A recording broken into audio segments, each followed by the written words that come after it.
আচ্ছা, অনলাইনে তো হাজারো ব্র্যান্ড, হাজারো প্রোডাক্ট। এই ভিড়ের মধ্যে বিশ্বাস তৈরি করে মানুষের মন জয় করার অন্যতম সেরা একটা উপায় হলো কিন্তু কন্টেন্ট মার্কেটিং। তো চলুন আজ আমরা এটাই দেখব, কিভাবে একটা সাধারণ আইডিয়া থেকে এমন একটা সফল কন্টেন্ট বানানো যায় যা মানুষের সত্যি কাজে আসে। একবার ভাবুন তো, আজকের এই ডিজিটাল দুনিয়ায় যেখানে চারদিকে শুধু বিজ্ঞাপনের ভিড়, সেখানে ব্র্যান্ডগুলো মানুষের আস্থাটা অর্জন করে কিভাবে? এটাই কিন্তু আসল প্রশ্ন। আর এর উত্তরটা লুকিয়ে আছে কন্টেন্ট মার্কেটিংয়ের মধ্যেই। কারণ এটা শুধু জিনিস বিক্রি করার জন্য না, এটা আসলে সম্পর্ক তৈরির একটা কৌশল। তাহলে এই কন্টেন্ট মার্কেটিং জিনিসটা ঠিক কী? খুব সহজ করে বললে এটা হলো এমন কিছু তৈরি করা যা মানুষের কোনো সমস্যার সমাধান দেয় বা তাদের বিনোদন দেয়, মোট কথা তাদের কাজে লাগে।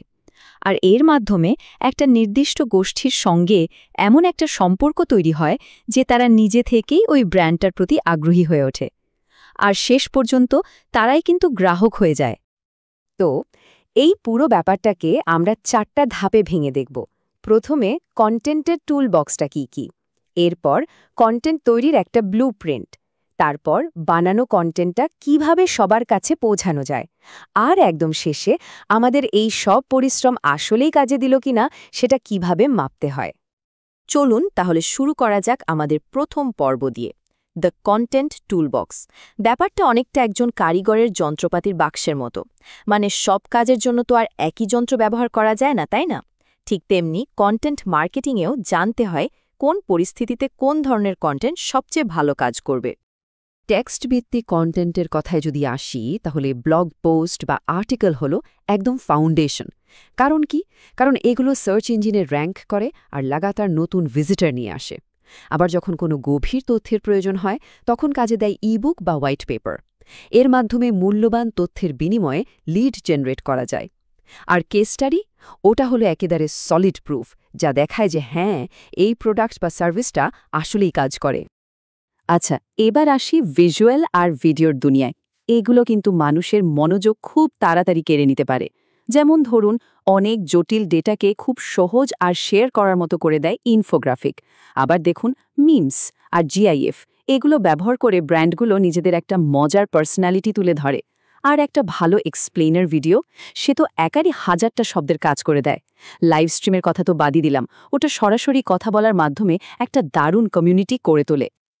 তো আসল কৌশলটা হলো সঠিক চ্যানেলে সঠিক ফরম্যাটটা ব্যবহার করা। যেমন ধরুন, ওয়েবসাইটের জন্য যদি লম্বা সময় ধরে ট্রাফিক চান, তাহলে ব্লগ পোস্টের কোনো বিকল্প নেই। কিন্তু সোশ্যাল মিডিয়ার মতো ফাস্ট পেসড জায়গায় একটা ইনফোগ্রাফিক অনেক বেশি কাজে দেয়। পডকাস্টের মাধ্যমে নিজেকে একজন এক্সপার্ট হিসাবে প্রতিষ্ঠা করা যায়। আর ওয়েবসাইটে রাখা একটা কেস স্টাডি, ওটা একজন সম্ভাব্য গ্রাহকের মনের শেষ দ্বিধাটুকুও দূর করে দিতে পারে। ওকে, আমাদের টুলবক্স তো রেডি। এখন চলুন দ্বিতীয় পর্বে চাই, দ্য ক্রিয়েট অ্যান্ড ব্লুপ্রিন্ট। দেখুন, ভালো কন্টেন্ট কিন্তু এমনি এমনি আকাশ থেকে পড়ে না। এর পেছনে একটা গোছানো পরিকল্পনা থাকে। চলুন সেই পরিকল্পনাটা কেমন হওয়া উচিত সেটাই দেখে নেওয়া যাক। যে কোনো সফল কন্টেন্টই কিন্তু শুরু হয় একটা আইডিয়া থেকে। কিন্তু আইডিয়া থেকে পাবলিশ করা পর্যন্ত পুরো যাত্রাটা মূলত চারটা ধাপে হয়। প্রথমটা হলো প্ল্যানিং আর আইডিয়েশন। এরপর আসে আসল কাজটা, ক্রিয়েশন বা প্রোডাকশন। তারপর সেটাকে এডিট করে নিখুঁত করা হয়, আর সব শেষে পাবলিশ করে সবার সামনে আনা হয়। যে কোনো কিছু বানানোর আগেই তো একটা মজবুত ভিত্তি দরকার, তাই না?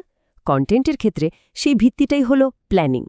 মানে কিছু লেখা বা ভিডিও বানানোর আগে সবচেয়ে জরুরি হলো এটা জানা যে অডিয়েন্সের আসল সমস্যাটা কোথায়, তাদের পেইন পয়েন্টটা কি, আর তারা অনলাইনে ঠিক কোন শব্দগুলো লিখে সেই সমস্যার সমাধান খুঁজছে।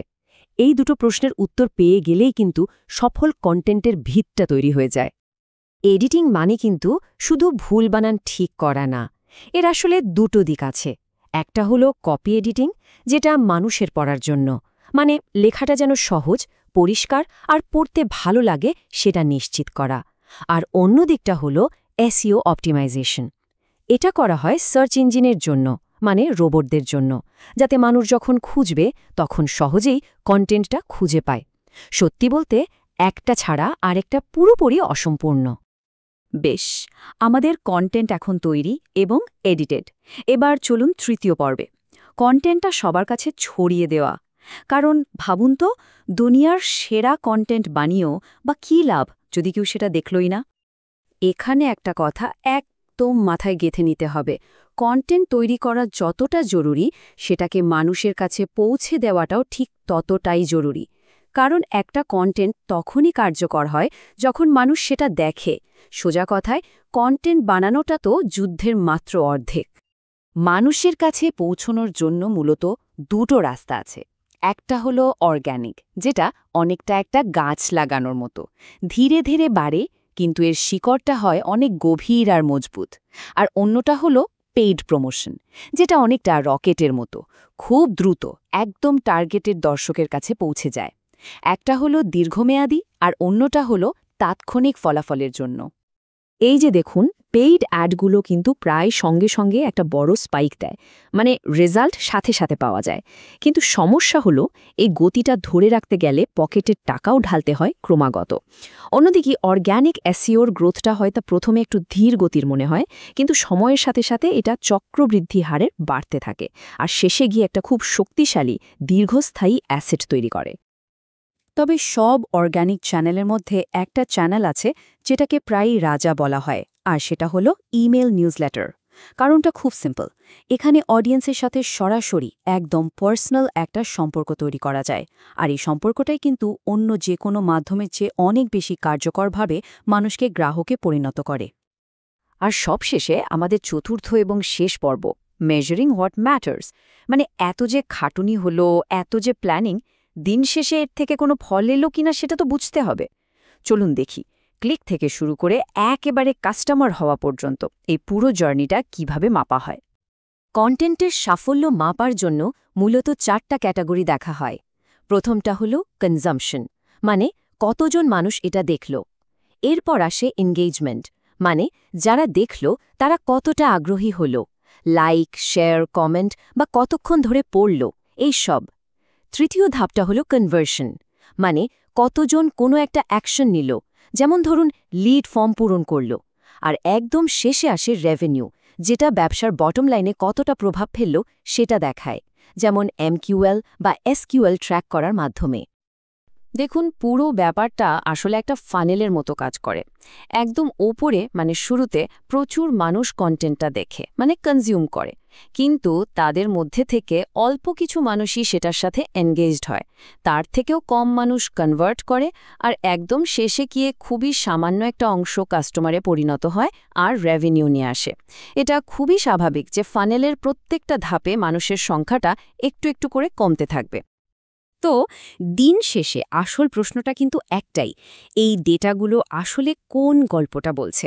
দেখুন, সংখ্যাগুলো তো শুধু বলে দেয় যে কি হয়েছে, কিন্তু একজন ভালো আর একজন অসাধারণ কন্টেন্ট মার্কেটারের মধ্যে পার্থক্যটা গড়ে দেয় ওই কেন খুঁজে বের করাটা। মানে কেন কিছু মানুষ এঙ্গেজড হলো আর কেন বাকিরা হলো না। এই কেনর উত্তরটাই হলো আসল চাবিকাঠি।